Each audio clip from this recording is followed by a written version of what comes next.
何等殊胜的感受，非常殊胜。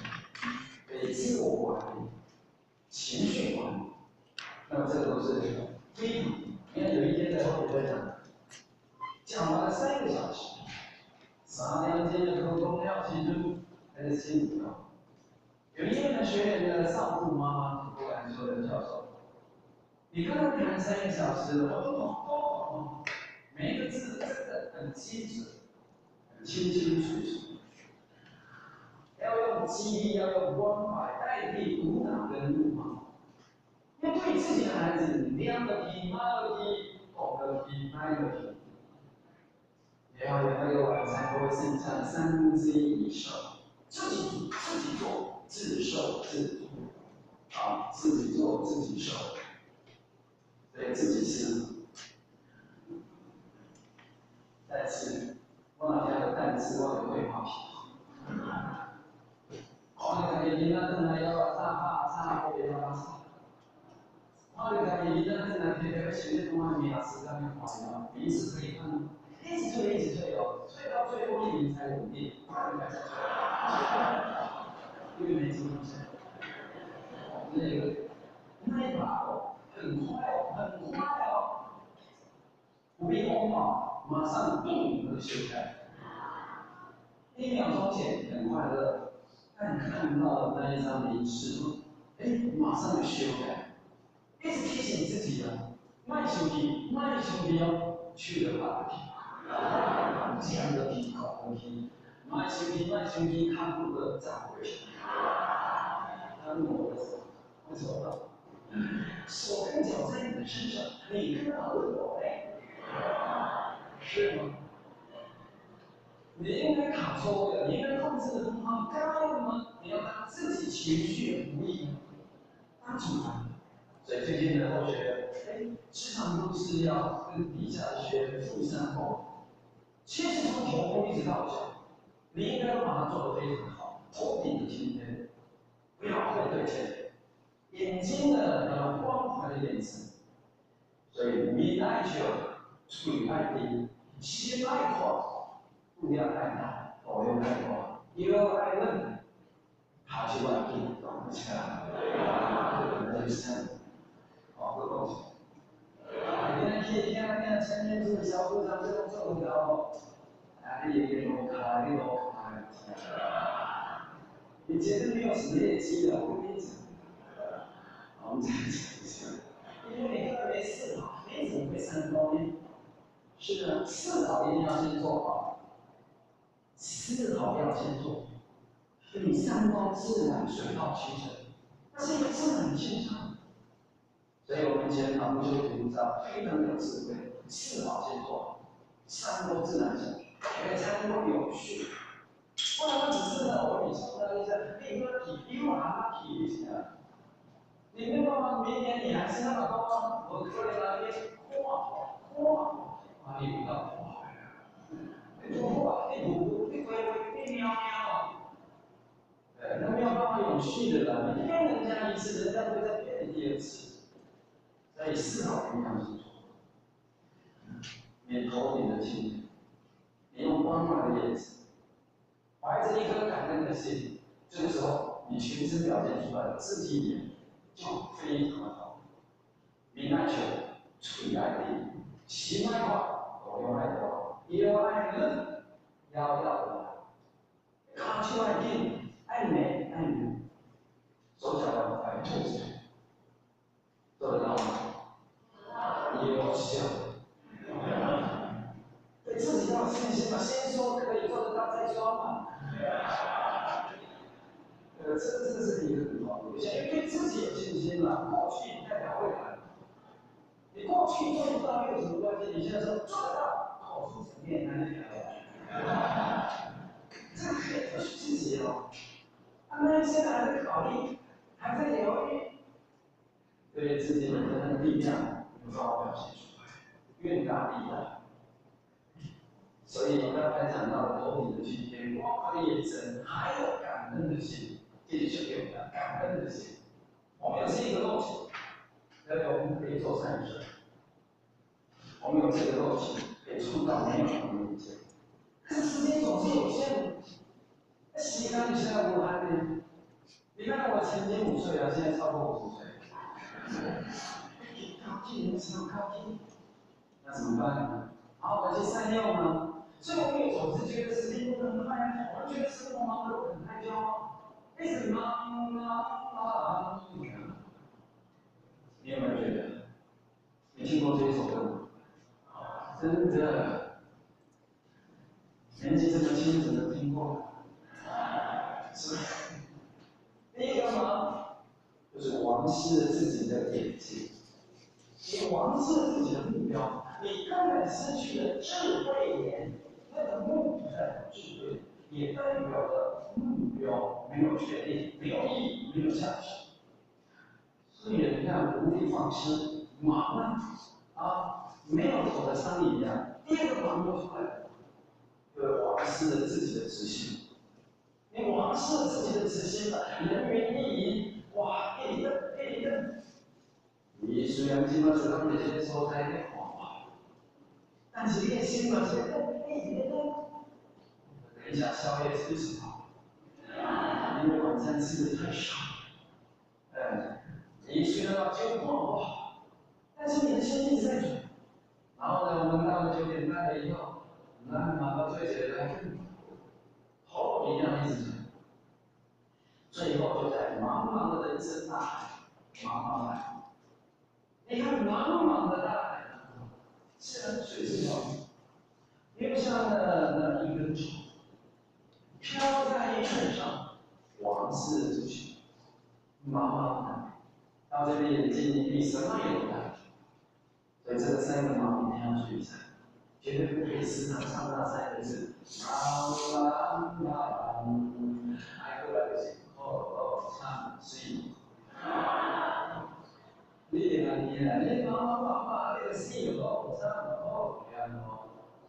会马屁，所以有时候是不让自己过得太幸福。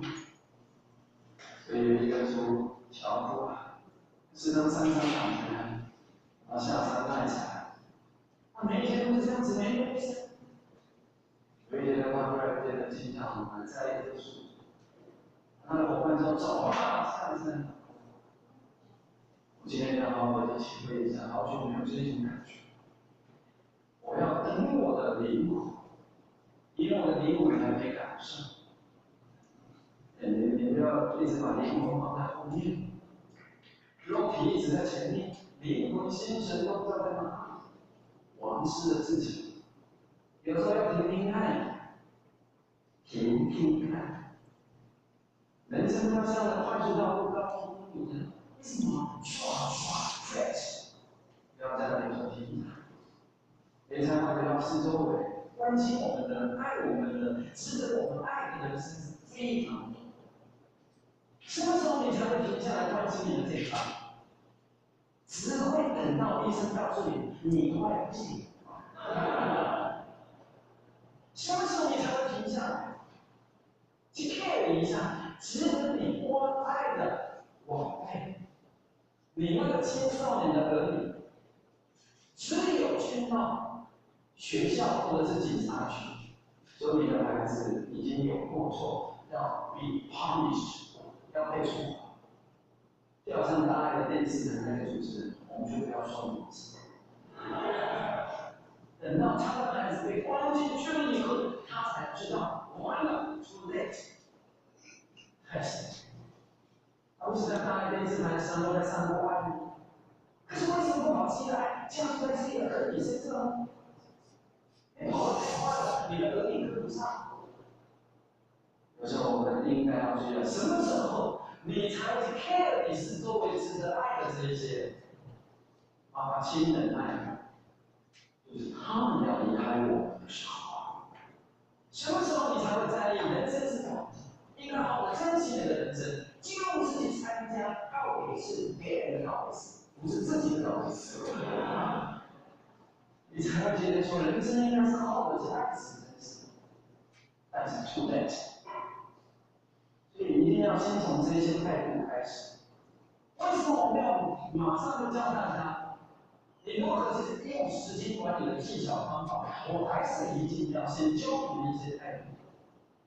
心还要什么技巧？因为有一次呢，同学在大学呢就上这一门课的时候，其中有一个学生就说了教授，你为什么要教我们 save time 节省时间？我都知道 how to kill time， 我不知道如何杀时间，你还教我如何 save time 解救时间？那其实人生是很多的。那无聊，就好像有些女孩子，弄点给啊，又修的，唉，利息在里面，人生实在是很可贵。你还在 waste time，waste your life， 浪费。所以人生呢，其实像麦当劳一样，只有几个字：去浪费。你要去请对的，你不要浪费到你的人生。我们要提升我们自己的信心。所以我们来看时间的价值。你想知道一整年的价值？就结果被当过的学生。你想知道一个月的价值？请问一下参加早产的女士，就是一个月的早产。你想知道一个礼拜的价值？问一下做好的编辑，他一个礼拜就要出来一些东西。你知道1个小时的价值吗？就是问等待见面的钱。1个小时，你在哪里？你在哪里？为什么你还是没出现？啊，1分钟的价值吗？问错，好的。唉，1秒钟的价值吗？问短闪过一场车祸。就是那个1秒钟而已。set， 如果没有 set， 你怎么会谈？对不对？1秒的价值，请问奥运的银牌得主？为什么？为什么今天奥运的银牌得主？因为他出金牌的1%嘛。他只要再赶一下就好，差那么一点点，那个钱差很高。因为金牌是银牌差不多。后来搞个蓝饭的，这金牌真不挣钱，差很多，不要小看。哎，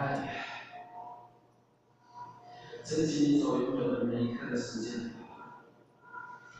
昨日 history 是历史，明天还是一个谜。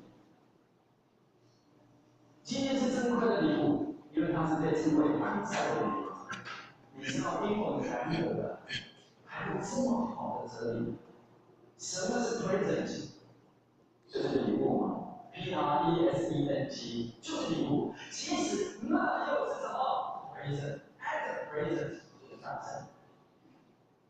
当下就是上帝老母给我们的礼物，你要知道。哎呀，有时候跨来跨去，总算跨的这些英文单词有谁会？还有一个英文字母有些问题，要记起来。除了这一个 present，present 当下，另外一个意思就是 gift， 就是礼物。当你早晨起来还可以听到闹钟，不好睡。你上面能够活在这个当下，听到那个闹钟，你知道吗？感觉吗？就是人常细节那些，会要紧吗？他来不及回过头，告诉枕边人：“哦，答应你，这个说不出来。”有一些人根本也不知道自己要离开，呼吸困难了，就看到自己躺在床上。为什么躺在床上？以为你应该要心理准备，以后你看到这样就是死掉了，知道吗？教你，但有些人在搞不懂，为什么躺在那边？你那个时候赶快发心愿，知道没有？金光老师，我跟你走得很快，你要赶快讲，你不要插。另外还有一个就是压力，就是逆境。我们stress 压力就是 stressed，stressed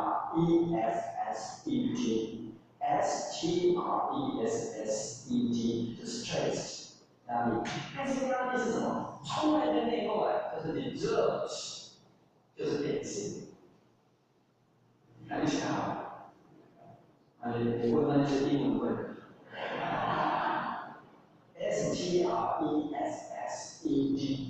stressed，stressed，因为它要发音，它就是压力。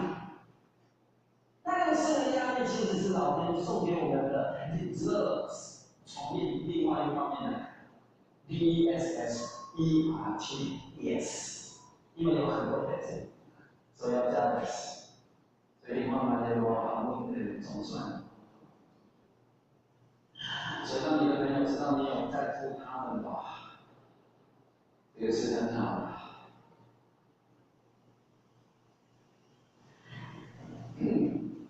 在这个影片大家都看过。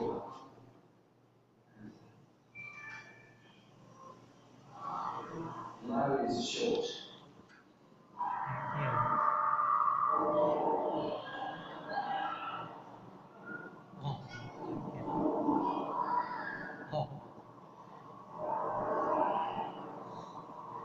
什么时候是生命周期的最高点？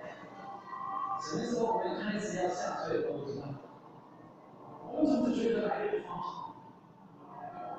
我们都可以活到90、100，但是没想到，随便你看疯狂向上的白皙树荫，最后的目标都是一样的，那叫做棺材。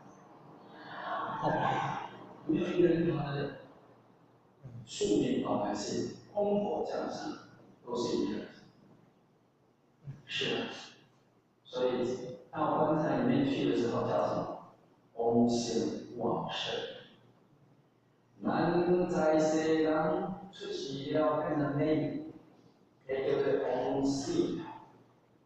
只要你出生就是王子，目标哪里？棺材。结果中，等一下，照理来讲要写古歌，照排队的 Q， 照排队。每个人都活到90，就是好，欢迎好，他那个是需要，都活到90，到了，然后交在后面，下一步就会到了。你看多好！可是现在很多的青少年挥霍，你看意气用事，到对面的飙车、炮友过河、帮派，你看节奏。后面怎么回事？怎么回事？你咋一回事？你这种事，你干嘛插队呢？这坏习惯，什么事情都要插队，人家说要躺到棺材里再插队，你就慢慢来吗？你一生当中注定要吃多少东西，你就慢慢吃啊！你干嘛一直吃呢？吃到那个定数你就躺下去。你注定要赚多少钱，不用多少，你就慢慢的赚嘛，够用就好嘛。哎，只不过我们家的摩托车的加油提到真的多难，没有回去，人家会让你再回去吗？够用就好嘛。你看到不义之财，你也在赚，你也在看，有到对面赚到，是。我们吃好吗？好，吃5分饱就好了。这样刚刚讲我意思，让个子，唉，慢慢赚。你最后悔的是什么？你是一家杂志，全国60岁以上的老人，60岁了，你最后悔的是什么？75%的后悔是年轻不事业无成。我们在修班道还不是一样，到最后面事业无成。所以每一次告诫真的在割喉3年，因为为了自己最后的生命更有意义。3年要做的事情，是因为医生告诉他只能割喉3年，写一本书，学一门外语，创造一个发明，办一个工厂，有30制作名山，看50个城市，计划后立即付诸行动。到今年2年08个月的时候，10项目标全部完成。到了医院复诊，医生告诉他拿错。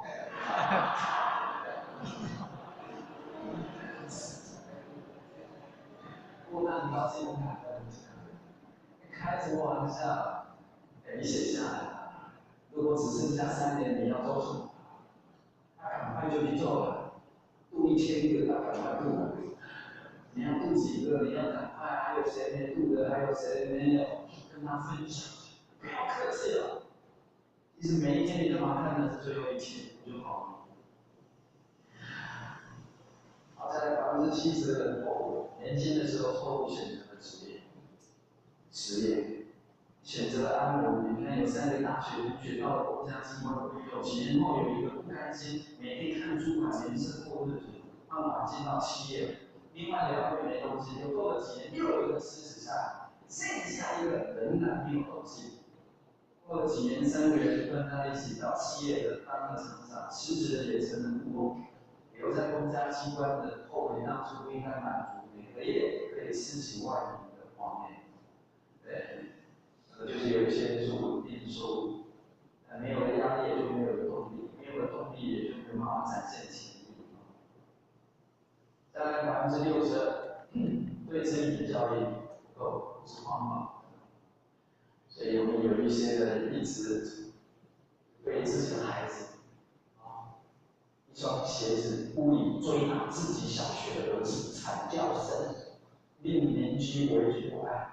有一些的是在麻将桌决战，不耐烦的时候自己跳面，对不对？我跟你讲，这一些人到了孩子长大的时候，他们就会后悔了，悔不当初。所以呢，对自己的教育一定要好好的去办，不要只顾着为了自己的感觉、自己忙，这样不对。我觉得开来认识了一位司机，这一位司机呢，他是文盲，文盲呢，他就是很期待他的儿子能够让他读更多的书，更好的书，这是他的期待，他的梦想，希望他的孩子来帮他达成。他的太太也是等他死掉了，他对一个人变得担心吧。那有一天的时候，发觉到他的儿子后脚国中2年级，后脚2年级了。数学的成绩一直下去，看了以后，他马上有觉察、有觉知的觉醒、觉悟。一个人如果没有觉察、觉知，还是偶行偶知，他不知道自己错了，对错是非善恶，没觉察就没办法觉知，就没办法觉醒。所以他觉醒，6年左右，最后6年左右，再有这一次的课程，他们2个地方，你看，陪着孩子吃晚餐。然后看一下呢，新闻，导演陪孩子读书，陪孩子读书，那是什么？文盲，文盲啊！陪孩子读书，你看多优秀！你回去一下，你拿着西班牙文读导演，你不要拿英文，拿英文你看得懂，你拿着你看不懂的，然后在那边陪孩子读书，每天晚上3个小时，这大概，你看你怎么陪？你怎么陪？3个礼拜以后，他的孩子已经感动，他就说：“爸爸，你累了，5点你就出门，为了我们这个家，你真的牺牲，到现在你还在陪我读书，我知道我错了。”所以前一阵子呢，就是早上很好，成绩才会赶上。爸爸，你早点休息，辛苦了，我知道我要怎么做。我会累了，我不累。爸爸，你累了，你书拿下来。从那天开始，他就拿有图的，都可以拿这一种，有漫画的他才开什么玩笑？结果他的孩子啊，真的不勇之罪。台大一中政治上也用了第2次考试。你不可以当那一种爸爸妈妈是什么？你给我好好的读，爸爸妈妈出去多几天了，回来的时候你还是没有时间洗个澡。你不是这57%意思你要好好的珍惜自己的伴侣，像我刚才讲的，当自己的伴侣要离开了，这个时候才说的为什么没有珍惜，现在才在后悔，可惜。要活就要动，锻炼身体。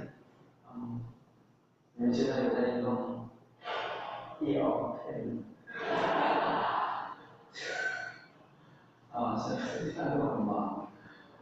其实一定要养成好习惯，找时间，早晨起来，真的宁可早一点。所以我觉得现在宁可早一点起，打个拳，划慢筋，至少20分钟。要活就要动，练气的。因为现在有一些人，晚上那么才去跑操场，晚上才有时间，对不对？这个时候你光合作用又在榕树的前面，在光合作用，你只要太阳下山，树出来都二氧化碳，你喜欢哪里？也要用身体换一些62小时的一些换身体。你没有这个健康的身体，你怎么去动？你要有朝气，你要奔跑啊，你才可以告诉人家吃说好，学好。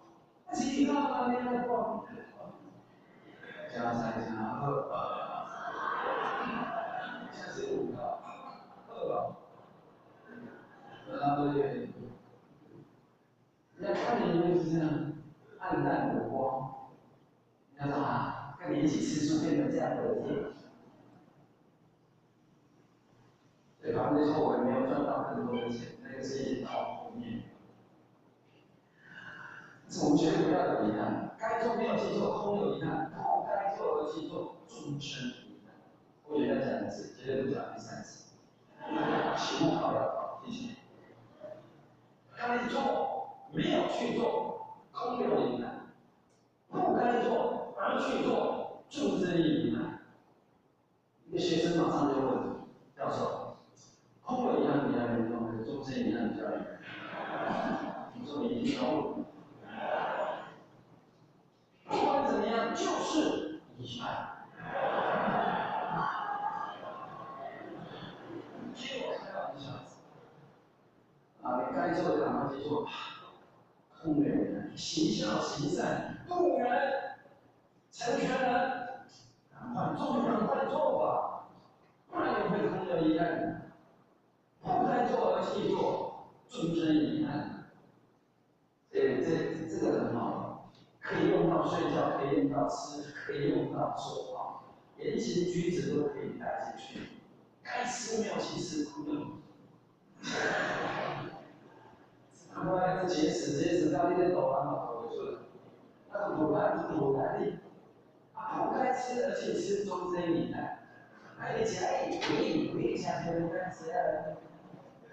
吃到你臃肿，吃到饱起来，昏沉。该说没有去做，空有遗憾；不该说而去做，终身遗憾。什么事情呢？不应该好好去把握啊，气死了。看一下这用中文非常感人的片子。每次看到这一个话题，就有很多的提醒，做什么事情真的都是要及时，及时。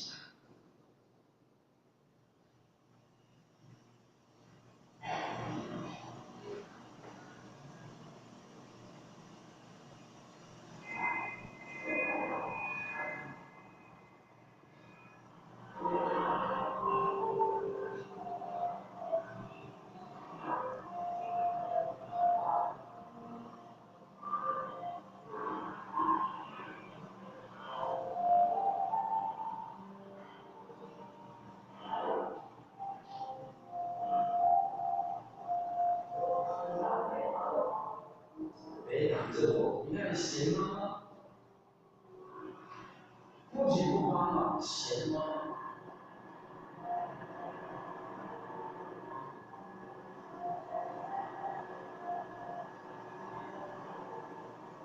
你有担心吗？你为了自己的孩子，任劳任怨。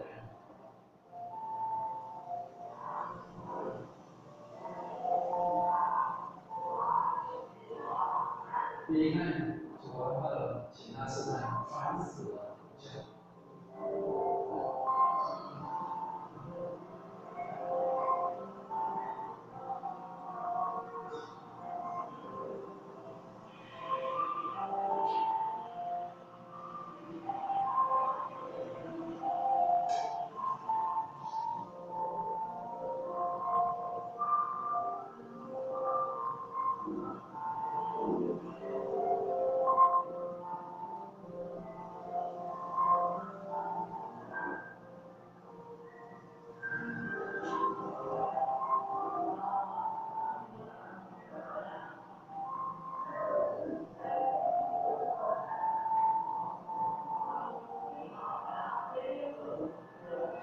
等你老了，天天做给你吃。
还没补的导光，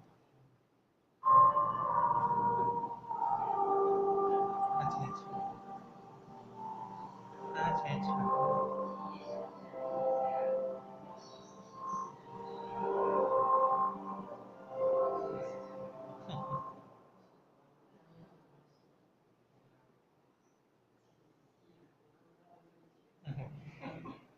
那个。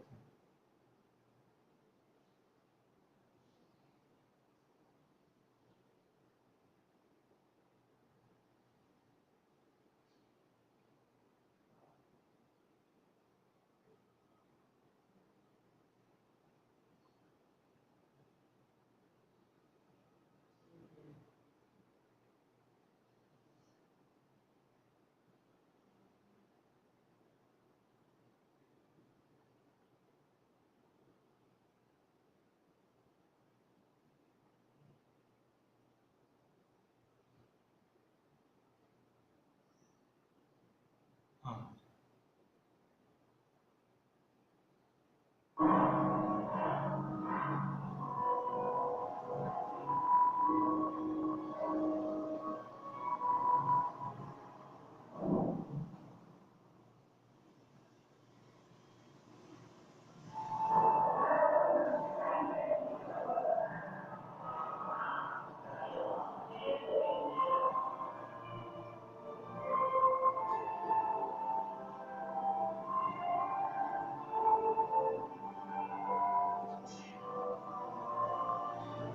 当你在那以后，就已经失去了永恒。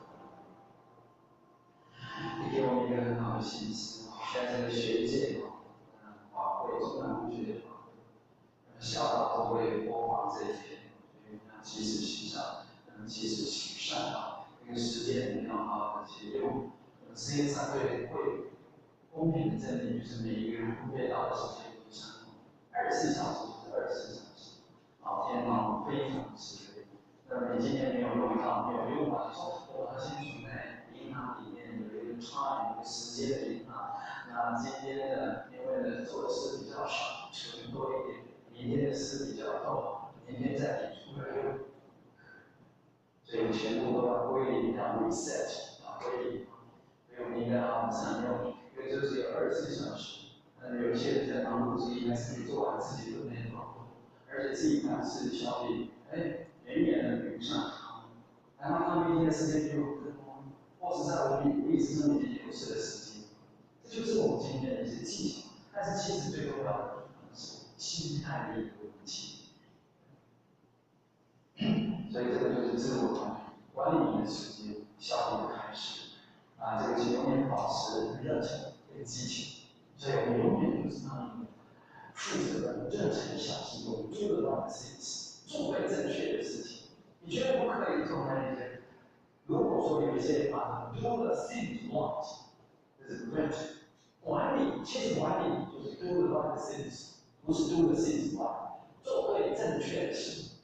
但是什么是正确？什么是有利？这就是要智慧，不是把事情做好。有一些事情根本不能做，你又把它做得那么好，干嘛呀？很奇怪的呢。道德上面也是有一些事情，你本来就不应该做，你又把它做得那么好，可以。所以要有足够的智慧，我们去来判断啊，什么该做，什么不该做。所以刚才讲到一个心态的，但是有一些人。这个单子，这个欲望还是没办法把它去除，就是让我们没有效率、没有效率的原因在。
所以你知道欲望的意思是什么？心中所切切的，就像山里的欲过寒情。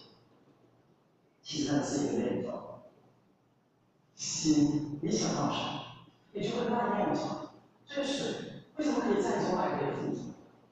钱也可以好好的善用，但有些人呢，呀，所以一切的他们都是看我们怎么做。这些心态一定要先调整。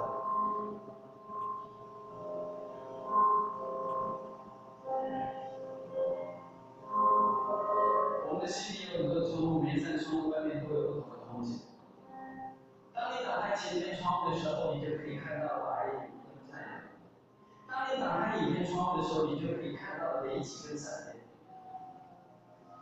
当你打开春天窗户的时候，你就看到了微风轻轻的吹过草坪；当你打开秋天窗户的时候，你就看到了落叶纷纷飘飞在小河的旁边；当你打开花的时候，我们就看到世界对你展开的笑脸。当你打开悲伤的窗户，就看到了泪很难干的脸。当你打开烦恼的窗户，看到愁郁深沉的眉间。打开希望的窗户，看到光彩焕发的容颜。每一扇窗户都有一把钥匙，而这一些钥匙，正好都在我们的手里，手里。心情你要好还是要坏，没有其他的秘诀，就是开哪些窗户，关哪些窗户而已。聪明的我们会锁上哪一扇窗，推开哪一扇窗户呢？这个问题的绘画。你当然希望打开希望，你当然希望打开的是春天快乐的窗户。可是为什么连我们修行的人，有时候打开了暴风雨呢？为什么？还下雪，还下雪？为什么不是我们期待的呢？因为我没有达到我们自己情绪的主。我们只看的是负面的，你知道吗？你如果这样子的话，底下我马上要教大家实践技巧，你不会用，你也不会善用它，你有时候会滥用它，所以一定要把这一个人先讲清楚。一个牧师的女儿天生就是一个脑性麻痹，全身的挣扎我都跑跑说话，但是呢，靠着母语理性养的扶持，拿到艺术博士的拜托了，到处现身说。有一次他应邀到一个场合演讲，一个学生问：“你从小长成这样子，你怎么看你自己？你都不会怨天啊，怨他吗？抱怨你的爸爸妈妈？”这个问题让很多人内麻很大，很怕伤了他们的心。但是他回过头写下来，我怎么看你自己？还有继续写的，我可爱啊，我的腿很长很美啊，我爸爸妈妈很爱我，上帝也很爱我。我会画画，我会写，所以我是可爱的吗？对不起，因为太高了，就写不完。教室里面一边的鸦雀无声，没有人说话，他就回过头来静静的看着大家，回过头写着他：“我只看我所有，我不看我没有。”我觉得这句话是非常重要的，我希望你记起。你只要看你所有，不要看你没有。你如果在高考上面，你经常跟人家比较、计较、乱较，一定最不好。因为你跟人家比较起来，别人以为为什么我没有？别人为什么他可以碰到我？为什么我这一组的成员那么烂？我在烂水里，当这一组的组长，为什么这些成员LOSI loss？ 你要感恩啊！你看你拥有的呀，他们都可爱呀，终有一天一定会再出发的呀。他们现在只是在创业而已。就是希望你提醒，希望你教，不要看没有的。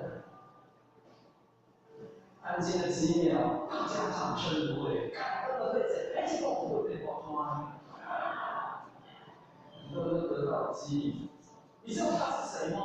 他是美国人，叫做大学艺术博士，而且在台湾台北高雄开过多少次画展？哎，黄美莲女士，你应该听过她的名字。这个人生观是非常狭隘的。似乎贫穷，但是富足；似乎是一无所有，但是样样都有。尤其是我们求道，没有是能进入考试的好条件。你想不在你拥有多少事物才叫幸福？你用什么态度去看待？享受一下自己拥有的，很重要。好，以上我们开始。所以沟通的能力、专业的能力，还有时间管理的能力，这是一个成功的上班族应该具备的。我们现在也是富人越做越轻松，越做越多，赚越多；穷人越做越累，而且越做越多，未必赚越多。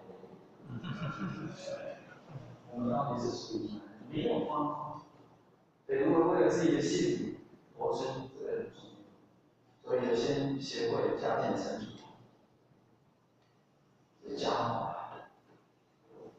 我们希望加更多，钱赚得更多，工作更好，职位更高，房子更大。当有了这一切了以后，多人反而什么用？花了半生的力气追逐这一些东西，他有的好像都有了，可是好像不快乐，好像不满意，而且提心吊胆。万不是两手空空来到这世间吗？年轻越来越大，生活应该渐渐开始从简，应该是越来越简单，但是不是啊？从简单变复杂，一大堆的责任义务承担，生命有的时候也开始多，不断的疲于奔命，越来越沉重的责任。所以啊，这个怎么做？所以有时候你看，家暴的结果把人逼到了生活思想、精神好像要挫败，这是我们想要的生活吗？所以我们有时候就应该用一些解法。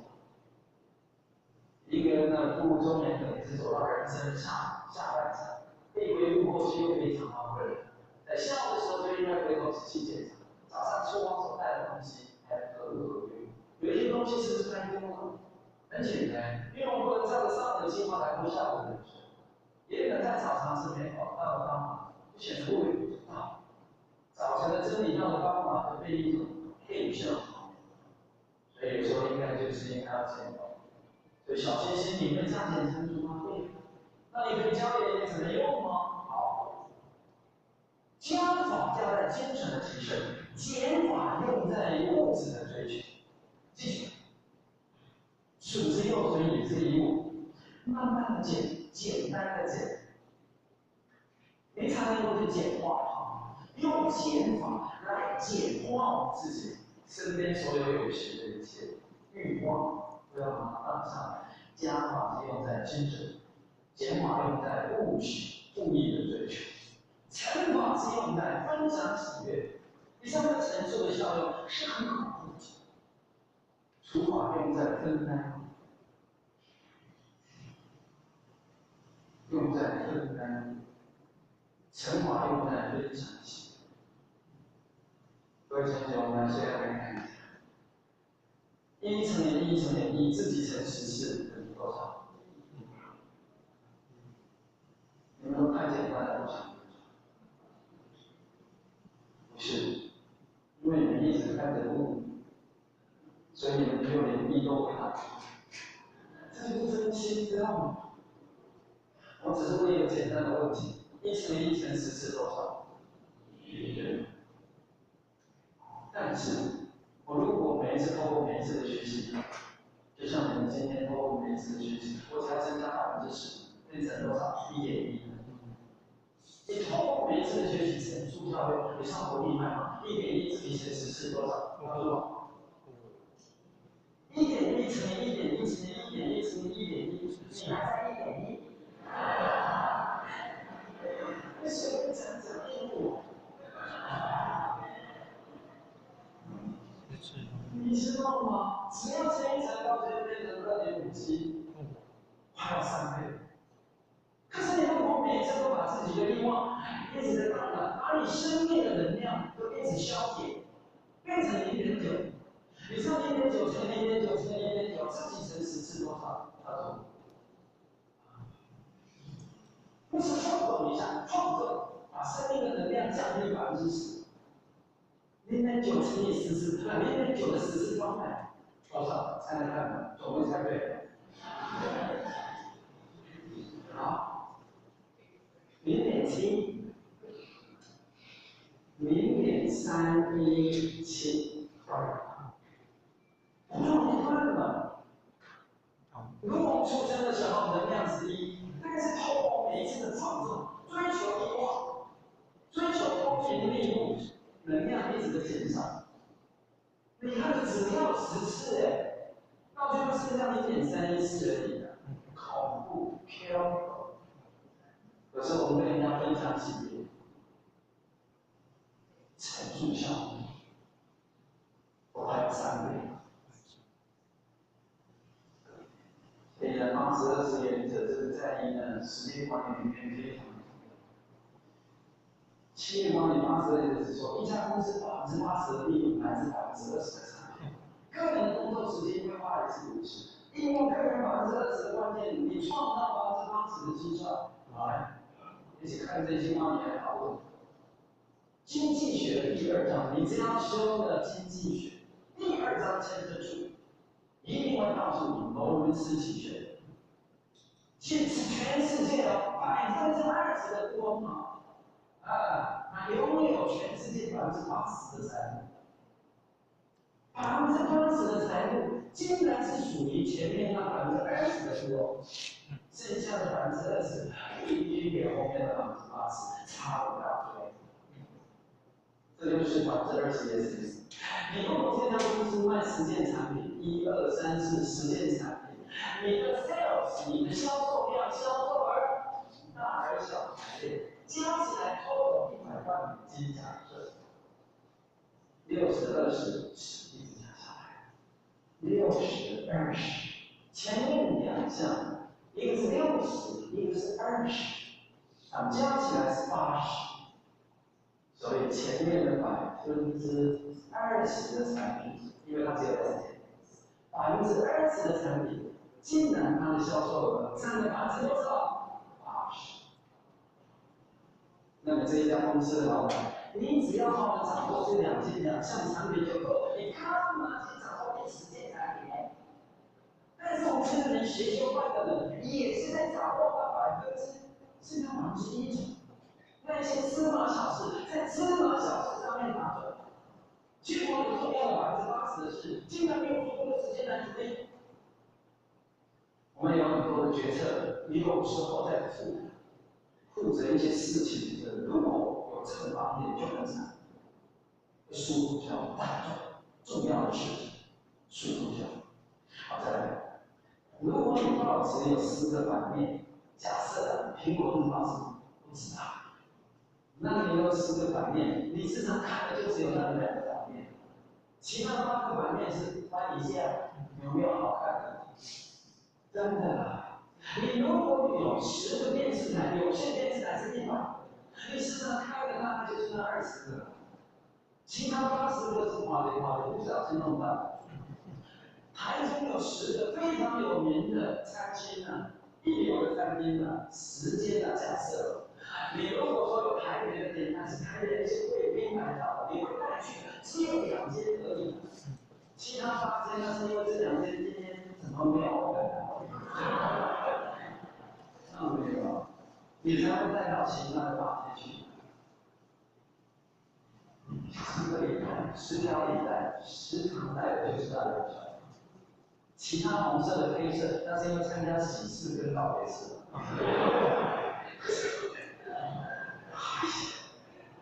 你有10双鞋子上穿的都是那2双啊，那2双占的使用率是80%，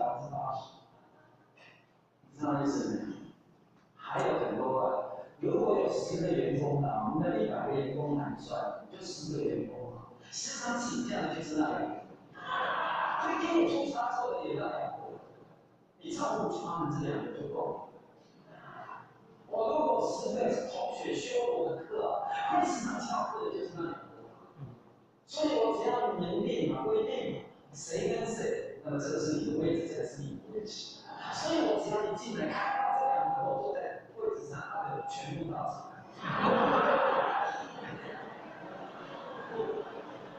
这就是里外管理、重点管理的意思。就是有一些人他就是不善用这一些，他没有抓到批评问题，会影响到读者的到场。你会不会3多？那几个因素你抓不出来，那个重点人物抓不出来。而另外的也有一个给归纳出来，10个产组前面2个产组，创造的这个动的人数就占了80%，所以这2个你要好好爱护，对吧？你一定要让他最后也对我们这个佛很失望，一个是一个太好。他忽然间傻住，他不想要，他没有同意。就这2个呢，你要稍微注意一下。忽然间的有一个大学城大的学生就问我老师：“你讲的很对，对。”我说：“他说有10个里面有时常约会的就是他俩。”我一看不出颜色。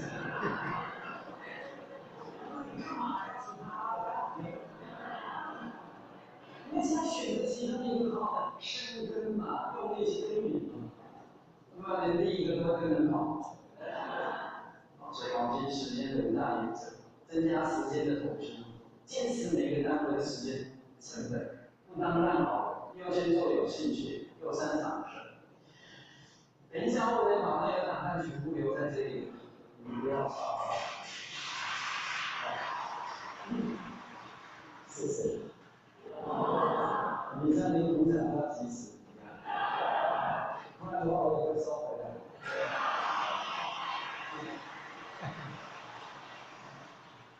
时间制排方跟马为什么？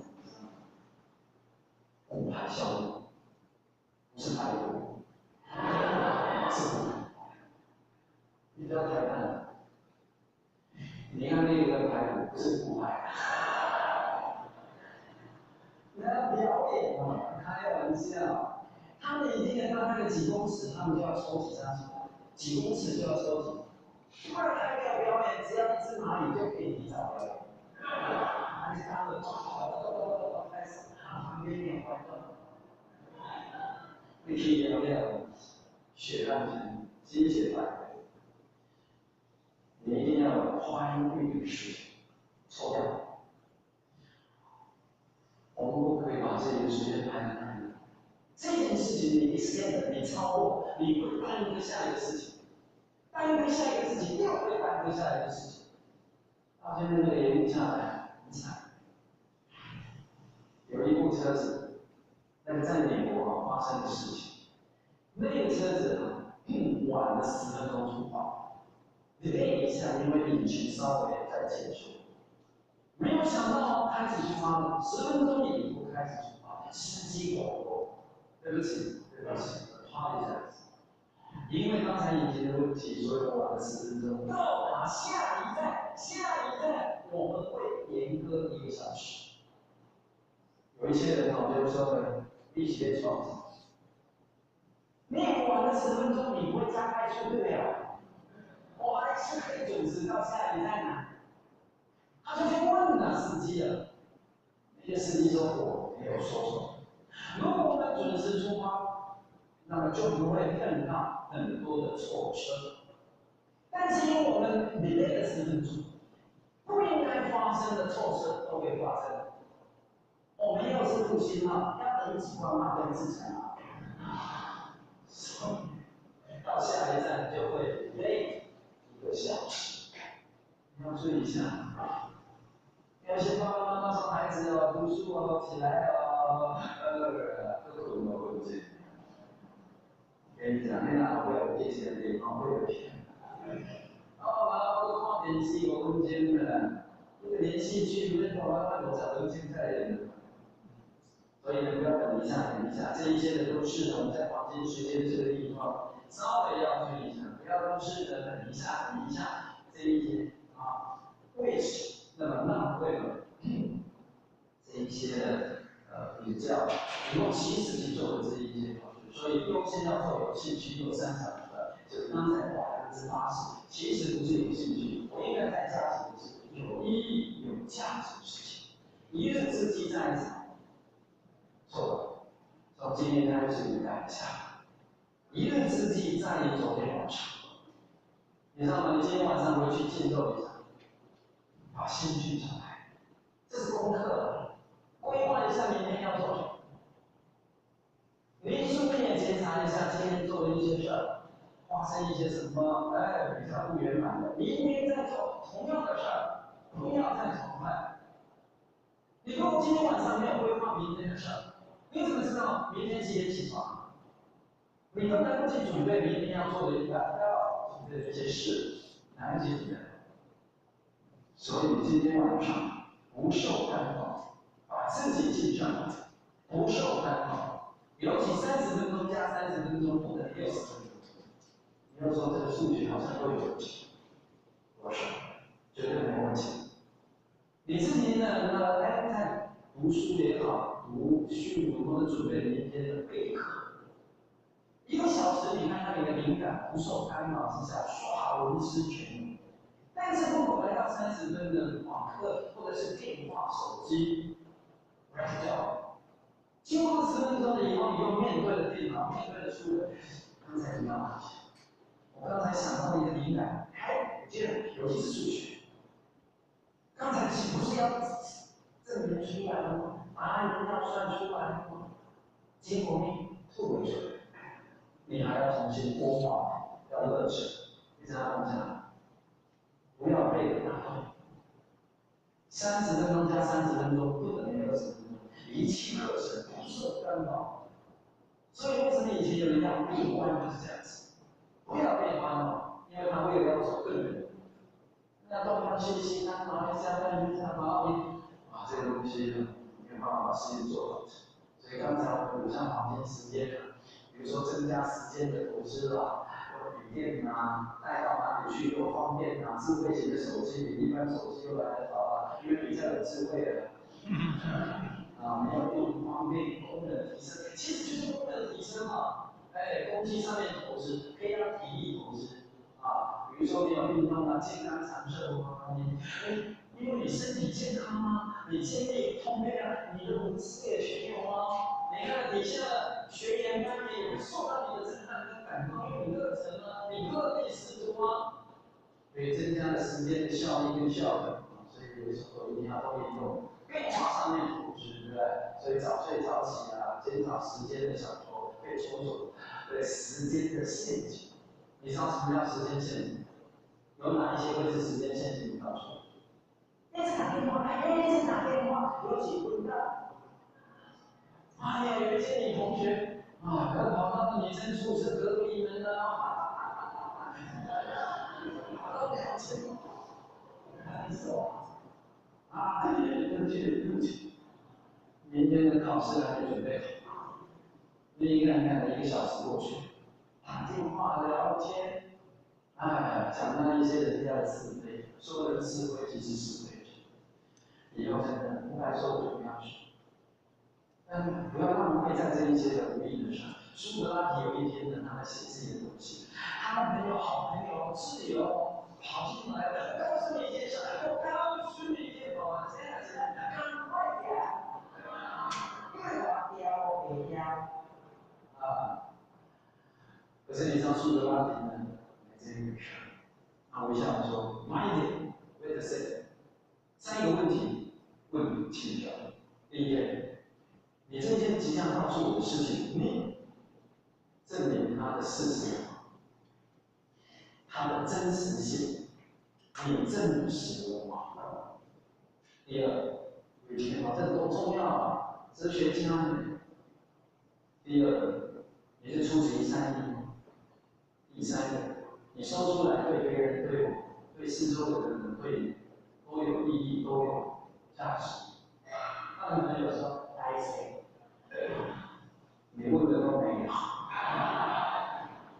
因为第一手资料还没成绩，这记者告诉好他说出来只是好玩，没有贡献，只是好玩有意思而已。那不好意思，说不要污染你的嘴巴，也不要污染了我的勇气。你看看人家某站在那钱，你有没有地方？甚至把没关系的跟彼此有关系。人家你在读书啊，他把别人在那边删的，有说有笑，你也说过去，说一下，说一下，奇怪，那好清楚。所以增加时间的投在知识上面，但是有的时候应该要真的做请教别人的经验所以读课外的书，那个是我12年前的。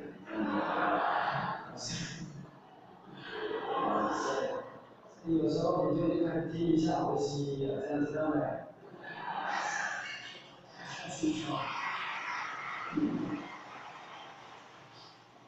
在专家上面的服务的投资，为了让它增加效益，是为了能迅速接触小孩子上大学，基础的可以创造实力。这个意思是授权，或者是花一点小钱，对，你总获得的那个价值是无限的，是花一点点钱。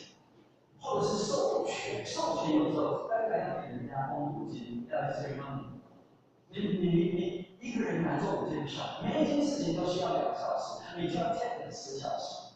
可是你找5个人，这5个人都很优秀，你找对了，那么委托他们，拜托他们。你看每个人2个小时都做完了，就是经过2个小时以后，5件事情都做完了，而你在这2个小时还可以去做第6件事情，这叫授权，这叫创造时间。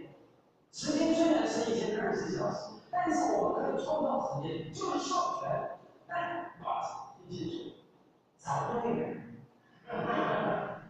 你找不对的，你还要料理3套。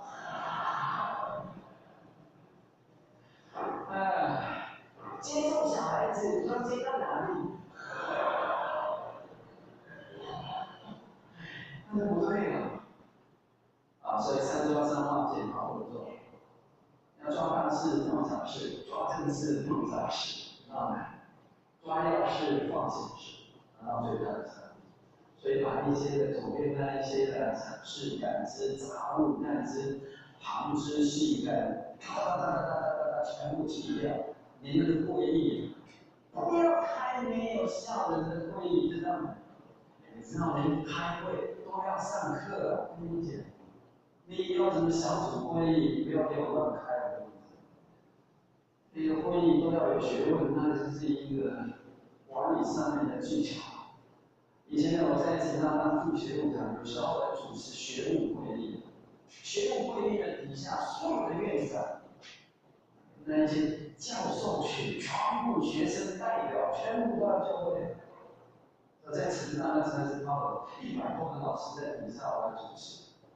1个月前我就要把这次会议的讨论提纲就要寄给他们，还要附带一些为什么要修正这些条文。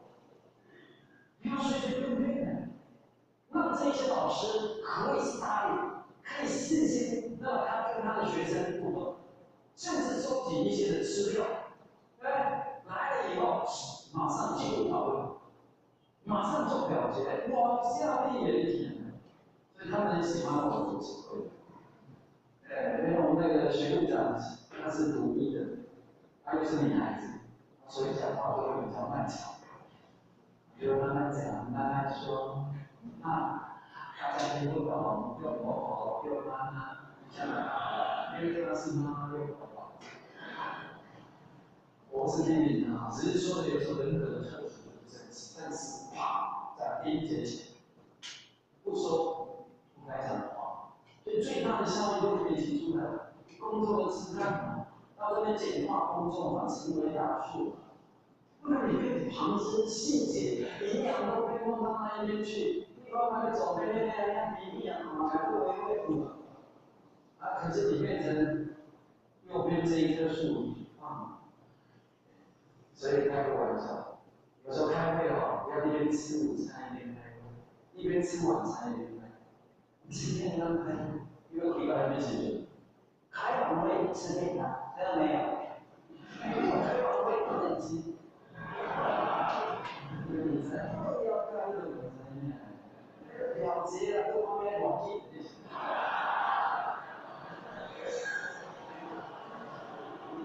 有一些的准备要攻击主席的，你们要不算的。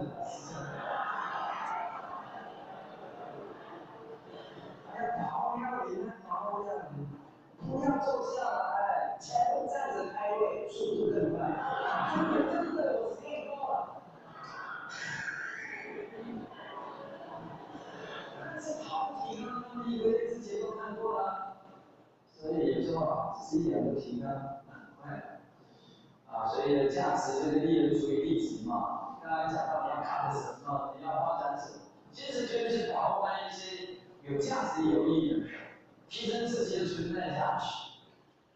所以每一天晚上，我们说就是要来做一个觉察，明天的事儿，什么事情是重要的，什么事不重要，那是价值观。在你人生，在你学业，在你事业，在你人际关系，在你健康上，在你心理的修持，这些都是我们的目标。你都有把它做的 balance 均衡了吗？还是只是忙着一项而已？你人际关系好，你人缘广结善缘了吗？我们成间小组，我们负责的，你有带着这些祈祷文过去跟他们分享吗？他的孩子在考试了，考试之前的前夕，你有带着祈祷文，还有带着一些水果去增加他的智慧吗？我跟你讲，你如果知道了他们的孩子怕考试，甚至猫咪在咳嗽感冒，你都可以及时的出现，没有多少人得力的，哇，你用刚中的，还有喵的多少比例的针。我孩子要考试，你都可以带水果、带贡茶、带祈祷，我们一起祈祷5分钟，祝福我解散。你成年组，你一定要在那边给他30分钟吗？哎，说我准备还没结束呢，今天还没放完呢，最紧张是这马上走开出去。那你那是科技，那这些问题，那个差我差你也差，那差谁来不是？所以你要有效人嘛，有效人不一定要多啊，话多不话少，话少不话好，话好不话巧，更好巧。怕那个名单要他知道他的心。你看刚才那个片子只有6分钟而已，对不对？天堂的舞台，你知道多少个男同学也感动了？你看看呐，不用一定要花60分钟才感动。那后天嘛，你知道吗？知道了，赶快及时啊！不要等妈妈老了以后，我天天都给你煮，对不对？那不行吧？所以坚持每单位的时间成本啊，因为这个是连线公司上的，你就不要讲，不当烂好人，一生为烂好人，那通常也平白让人家占去了。我跟你讲啊，要有勇气拒绝邀约啊！你尤其是碰到这一天，你要具体说不，知道吗？还有人家推销什么，你就说哦，哎，你要吃素的，你心肠要软啊，要慈悲，要慈悲，要再试试看嘛。你真的哦，该说不你就说不，对不对？但是你说不的时候，你一定要委婉，知道吗？你不要一直说的好，你产品很烂，啊，你不可以。要说哇，你的产品很好，我也有兴趣。但是我现在很忙，对不起，你可以留下你的名片，那改天我有空我再 call 你，再去拜访你。有人在请教你事情，但是你现在这个很重要的事情你要处理，你不要被他转啊，你要转环境，不要被环境转啊。你知道你现在还有更重要的事儿，对，有意义、有价值的啊，你不要让对方做下去，知道没有？那客人你要做下去，所以你自己也要这样子啊。然后说我也想帮助你，这个问题对我来讲是很简单，我也想帮助你，但是对不起，我现在会做某事儿，好，那你留下名片，改天我根本就是客人，随时什么时候要走都可以，知道没有？也是在乎的就是一些药物技巧所以不要看他拒绝后，比如像有一些女同学，她也是男孩子邀约她也是难拒绝，到这边感情也不太好，有哪一点就说 no 不去啊，那不要说再说再说，那对方的男孩子一直说一直说，干嘛才再说呢？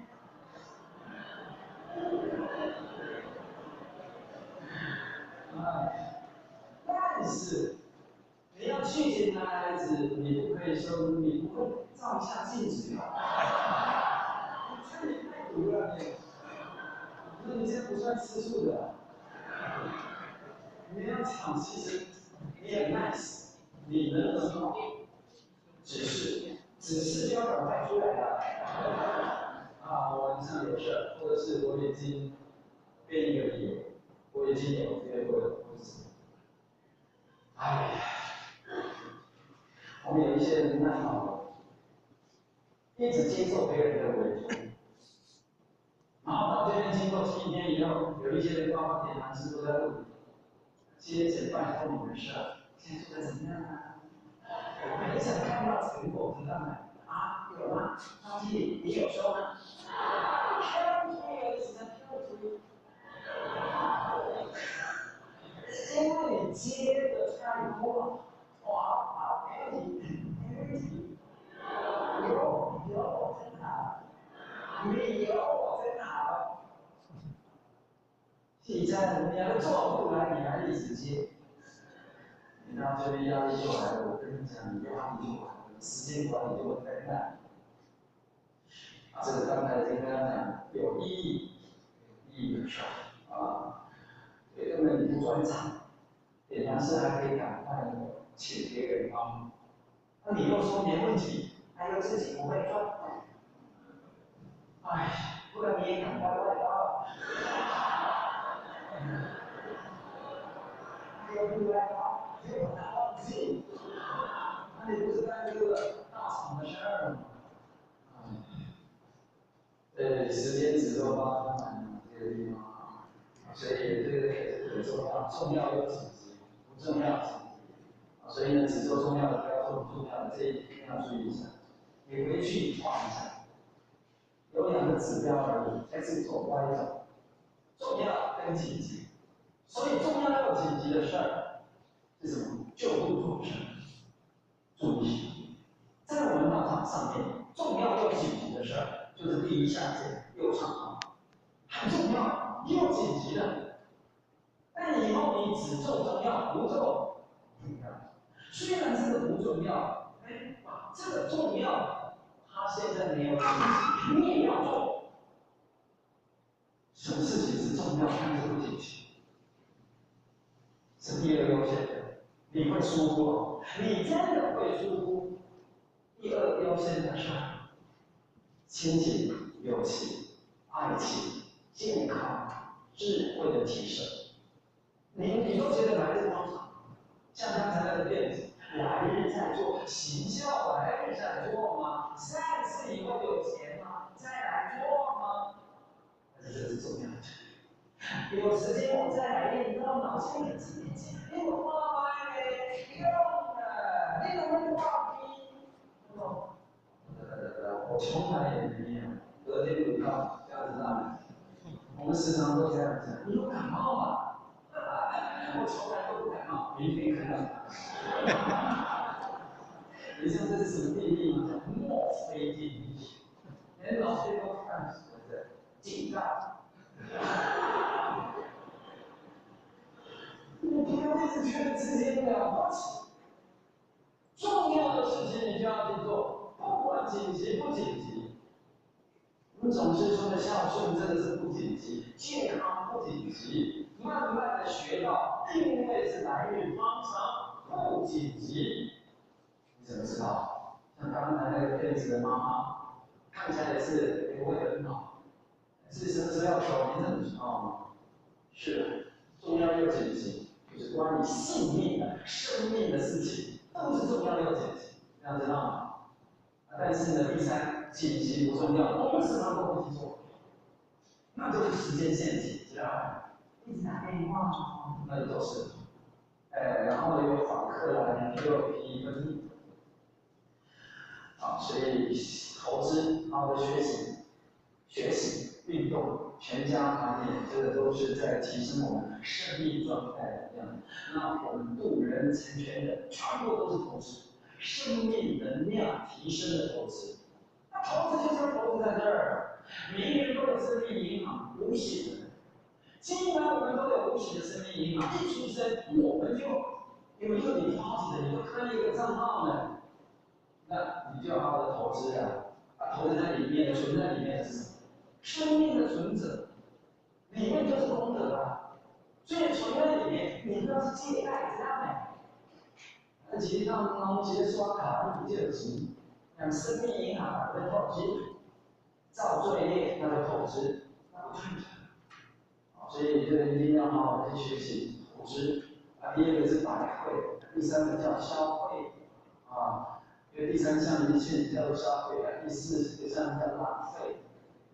这个东西就是列到这种刚才讲的这些，所以减少浪费百会，减少浪费时间跟白费时间，增加投资的时间。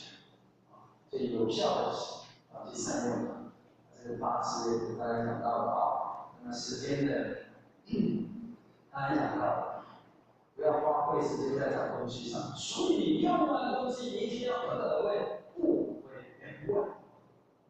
一张纸哦，有时候只是一张表文或各方面，一张纸或是别人影印给你的，你没有放在档案夹归位，只是随便看了就放那边接手机，就像这样找不到，为什么？因为同修伙伴前线把那一张看成回收的时候，利息的人。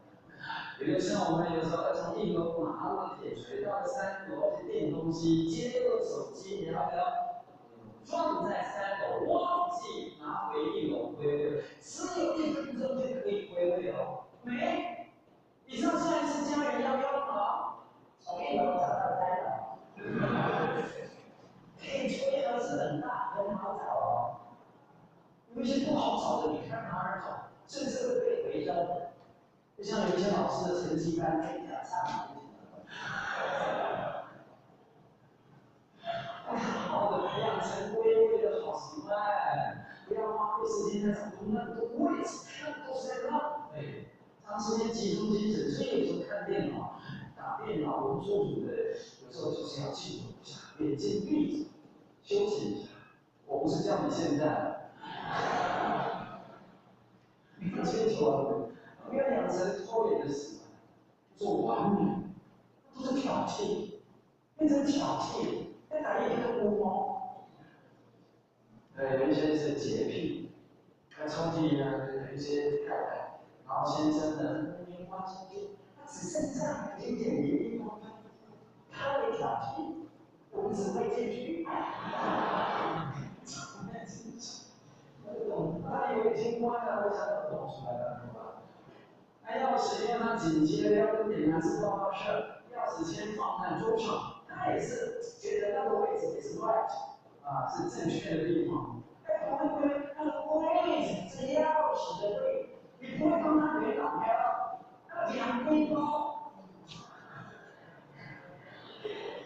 你知道原档是最好的功德吗？原档是最大的功德吗？这个叫火感同修。你清修的住在一起也是一样，不去帮他不摸，端来两来两去，影响情绪，情绪影响什么？你说效率怎么会好？不要养成拖延，像同学刚才讲，勒着，以后再做，等一下，不行啊。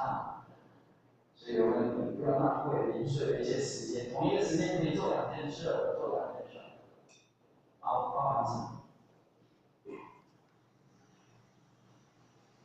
你觉得同一个时间做2件事，现在吗？一边睡觉一边听课吗？坐在马桶上面背单词吗？背训练吗？不是。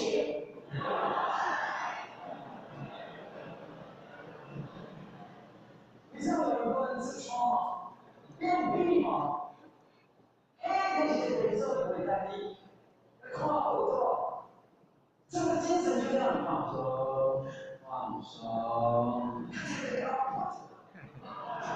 所以你不看那个，去一个拉萨，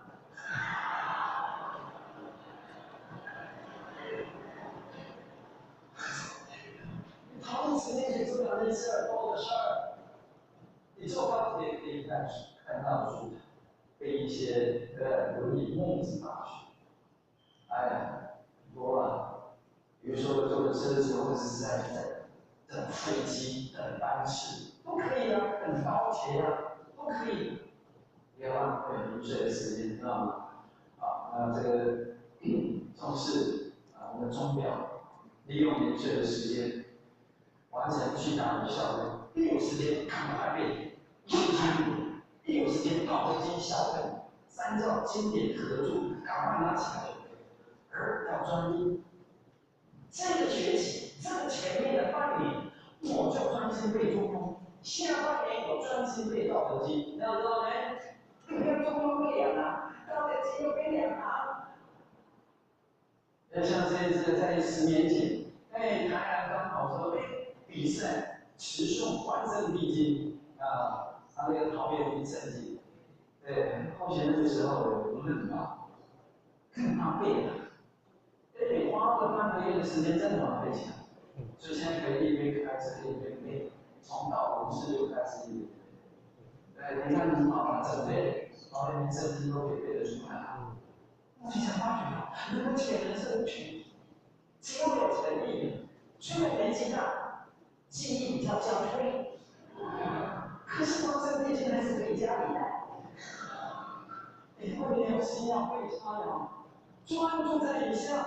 那刘学开车从台中到台南，从台南到彰化，有时候1个1、2个小时，背几次的高的这些好像是大美，你也不会觉得远，你也不会觉得累。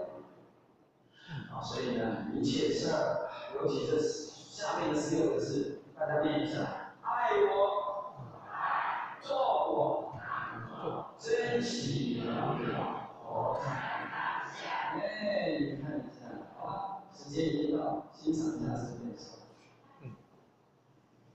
每天早晨起来的时候都要这样子告诉自己：迎向美好的今天，珍惜拥有，活在当下。那今天是我新生命的开始，要提醒自己这一些正念，一切都重新开始，又是全新的一天。所有美好的事情都会加入到我的身上，都会在今天到来。对活着表示感激，因为昨天晚上没死掉。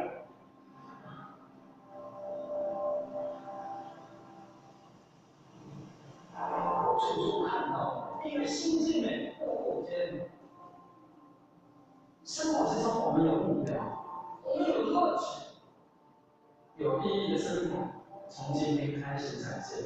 每天我们都欢笑，我们每天都逍遥自在，因为我们自己的良心设置都在。我们清新清醒，充满了精力跟活力，因为我们在办天堂天事。我们专注在生命中的美好的一切，不要活在过去那一些负面的生活。我们对此深深的感激，感激天恩师父。我们跟万物天地合而为一，万物皆为于我产生而成。我们心灵平静，我们感受到了天地的爱，济公老师的爱，喜悦。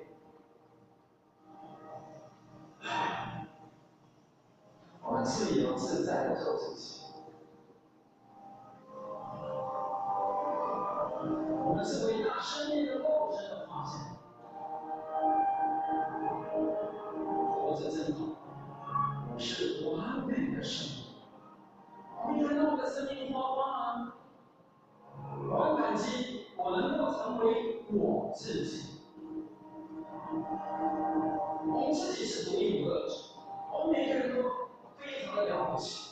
今天就是生命之中最美好的一天。念完了这一些之后，就可以慢慢的站起来，不要再躺下去。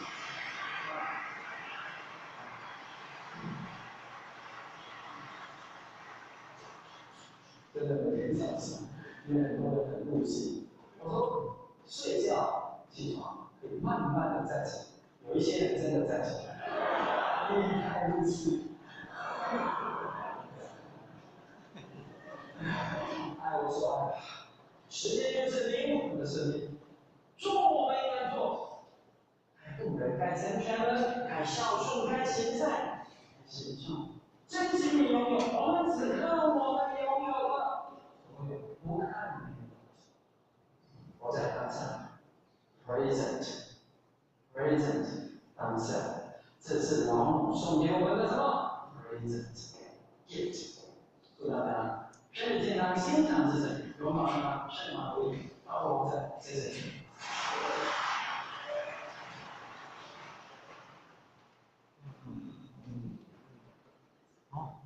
我读书的时候，发觉到了，因为进去的餐厅我们吃饭，那是学校的餐厅吃饭。发觉到的那个餐厅有一个黑人，那个很便宜的，晚上看不出来大床。